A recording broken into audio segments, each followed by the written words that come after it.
Ayan, what's up mga ka-viewers? Nandito na tayo sa may may ginagawang flyover dito sa MAA. So ayan, sa ating pagbabalik ngayon, makikita na po natin ang progress dito sa construction.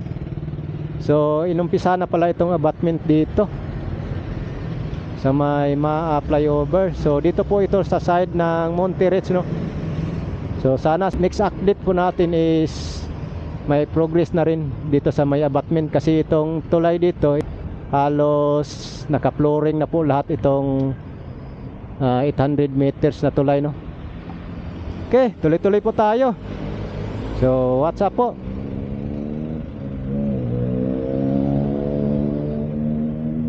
So ayan, ganito pala paggawa, Ganito pala ang sistema sa abutment,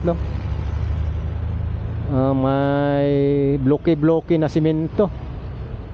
Malamang ito yung gagawing patibay nila, palaman sa ilalim ba. So ayan, makikita na po natin dito ang dulo nitong tulay abutment dito po sa area ng Monte Ridge.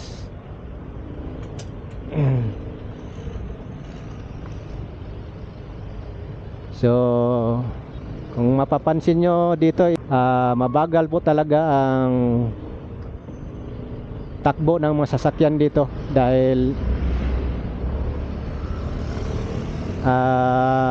hindi kasi kagandahan ang dito, yung dinadaanan dyan sa gilid, So ayan po, ito na po yung dito sa abutment banda. So makita nyo na wala sila rito nagtrabaho, dahil yung flooring dito sa taas is na talaga ito, kumpleto na po, naka-flooring na po yan. Yung joint dito buhos na po yan. So railings na po yan sa gilid ang kulang dito, So tuloy-tuloy po tayo.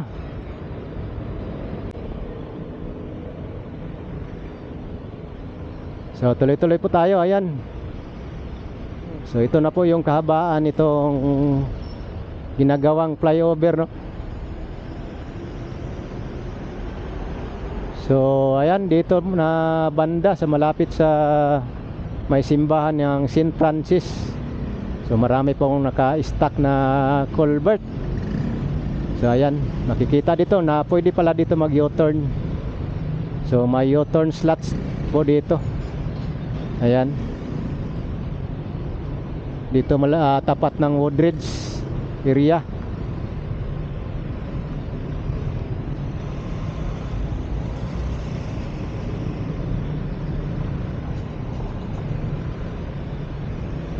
So konti na lang po ang kulang. So ayan, ito po ang update natin ngayon, January 30. So pinuntahan po natin.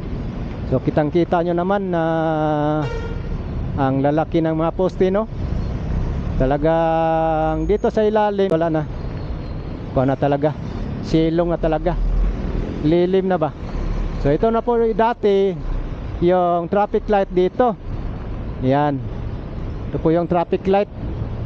So ngayon bawal na po, pag matapos to wala na pong didiretso galing ng buhangin papunta ng Olas. So ang pwede dyan, left turn papunta ng MAA. So ayan, may U-turn dito, pwede pala mag U-turn dito. Ayan.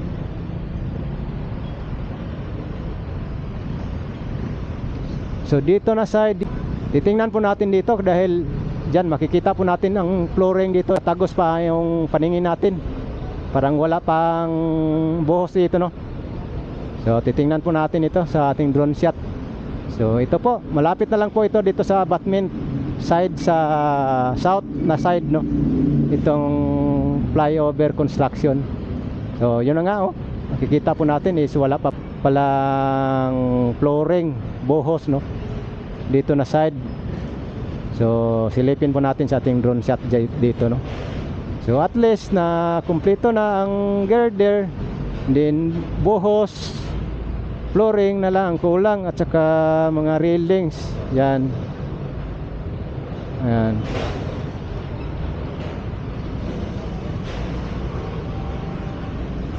So dito may gumagawa pala dito sa may kuryente oh.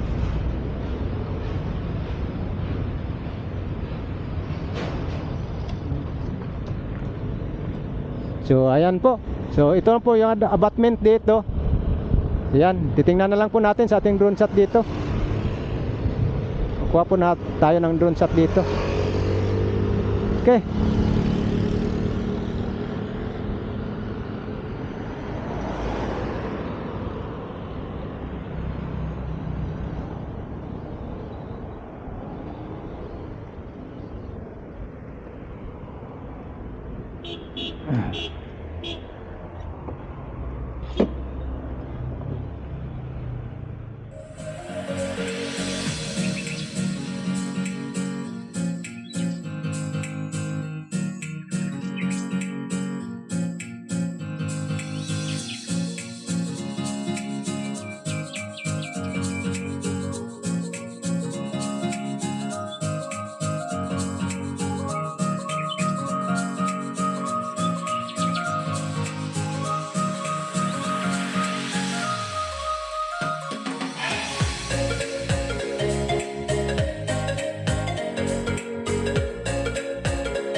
Ayan, muntik na tayo ang ating drone dyan.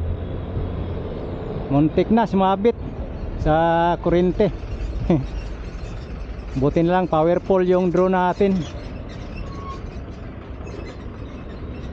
So ito na po yung abutment dito no, side sa may south banda papuntang Ulas. So ayan po, makikita na po natin dito ang mga tao no, gumagawa. So ito po, yan, kita natin dyan.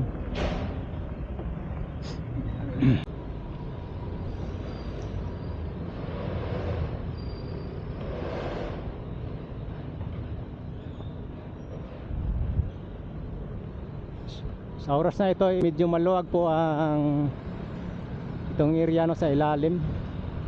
So bihira pa lang po ang makikita natin sa sakyan. So yan. So balik-balikan lang po natin itong project na ito dito sa may MAA flyover, dahil talagang sa kasaysayan po nitong project na ito is matagal na po talaga ito. At saka yung doon sa Ulas. So far ngayon makikita na ang progress dito at malapit na itong buo lahat no. So ito po yung kanto dito ng MAA at saka magtuod. Yan no. So kinabahan po ako guys doon sa pagpalipad natin dahil sumabit po, nawala kasi sa signal, nawalang signal kaya sumabit. Pag return to home, ayan, sumabit sa kuryente. Buti na lang na ano din, naka-recover siya. Talagang sabit talaga siya. So ayan po yung update natin sa mga ano, balik-balikan lang po natin ito dito. Talagang matatapos din ito. So abang-abang na lang mga guys sa aming mga update kung kailan ito mabuo talaga, no? So ito na po dito sa may kuan area na to.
Okay, yan lang po guys. Hanggang dito lang ating update dito sa Mayma Flyover Project.